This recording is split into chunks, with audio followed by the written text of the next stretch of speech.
TG Plus News edizione di Treviso, buonasera. In apertura del nostro notiziario la cronaca. Nel primo pomeriggio di ieri, 24 marzo, in via Viottolo a Castello di Godego, un bambino di 10 anni, mentre si trovava in strada con gli amici, ha sorpreso tre sconosciuti, uno dei quali sembrava travisato, che stavano scavalcando la recinzione di un'abitazione nell'evidente tentativo di perpetrare un furto. L'inaspettata presenza del minore ha messo in fuga i tre sospetti che si sono diretti di corsa verso una Fiat Punto Bianca lasciata parcheggiata poco distante per poi dileguarsi. Anche il giovane, visibilmente spaventato, è corso verso gli amici per poi avvisare la nonna di quanto accaduto.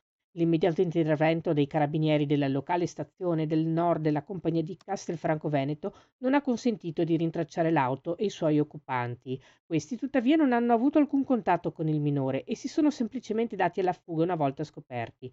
Le indagini proseguono con la visione delle immagini di videosorveglianza e l'analisi dei lettori di targhe presenti nella zona, al fine di identificare i soggetti fuggiti. La Polizia di Stato ha arrestato nei giorni scorsi un cittadino straniero di 32 anni, domiciliato a Conegliano, trovato in possesso di un ingente quantitativo di eroina e cocaina. L'attività del commissariato di Conegliano, coordinata dalla Procura della Repubblica presso il Tribunale di Treviso, ha avuto origine da una perquisizione delegata nel domicilio del 32enne, svolta con l'ausilio dell'unità cinofila della polizia locale. Nel corso della perquisizione, nascosti in alcune scarpe all'interno di mascherine chirurgiche, la Polizia di Stato ha rinvenuto 112 grammi di eroina e 28 grammi di cocaina destinate allo spaccio, dal valore di diverse migliaia di euro, bilancini di precisione, sostanza da taglio, nonché materiale per il confezionamento. Nel corso dell'attività la Polizia di Stato ha sottoposto a sequestro anche del denaro contante, presumibilmente provento di spaccio, circa 1.700 euro in banconote di piccolo taglio, occultate nel vestiario nell'armadio. L'arrestato, risultato privo di occupazione lavorativa, è stato portato nella casa circondariale di Treviso. Sono 66 le vittime di incidenti stradali nel 2024 nel territorio della Marca trevigiana. 9 le persone che hanno perso la vita nei primi 3 mesi del 2025, da gennaio a marzo.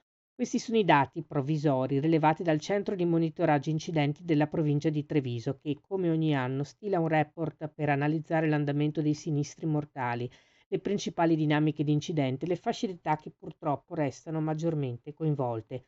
Con l'obiettivo di invertire questo drammatico trend, le istituzioni, unite nelle attività di prevenzione e sensibilizzazione sul tema, anche attraverso le iniziative del Tavolo per la sicurezza stradale, lanciano oggi il nuovo progetto SOS Guida Sicura, un'iniziativa con la quale la provincia di Treviso è risultata tra le province vincitrici del bando nazionale Mobilità Sicura, promosso dall'Unione Province Italiane e finanziato dal Dipartimento per le politiche antidroga della Presidenza del Consiglio dei Ministri. I dettagli nel nostro sito notizieplus.it. Si è svolto questa mattina un incontro tra il sindaco di Treviso Mario Conte e il direttore generale dell'azienda ULSS 2 Marca Trevigiana Francesco Benazzi, oltre alla consigliere comunale Nicola Torresan, per affrontare la questione della prossima pensione del medico di base che attualmente presta servizio nel quartiere di Canizzano. L'incontro ha rappresentato un momento di confronto e collaborazione per garantire la continuità del servizio sanitario territoriale e rispondere alle esigenze dei cittadini. ULSS 2 ha inoltrato alla Regione Veneto la richiesta per avviare l'iter per la determinazione della zona carente e garantire così la continuità del presidio ed evitare disagi alla comunità locale. Queste le parole del sindaco Mario Conte. La salute e il benessere dei cittadini, prosegue il primo cittadino, sono una priorità assoluta, così come la presenza di un punto di riferimento per l'intero quartiere, come è quello del medico. I residenti verranno assistiti da altri medici nel periodo di transizione fino a giugno, quando ci sarà il nuovo medico. Posso assicurare che il quartiere non resterà senza medico. Questa era la nostra ultima notizia. Grazie per essere stati con noi. Arrivederci.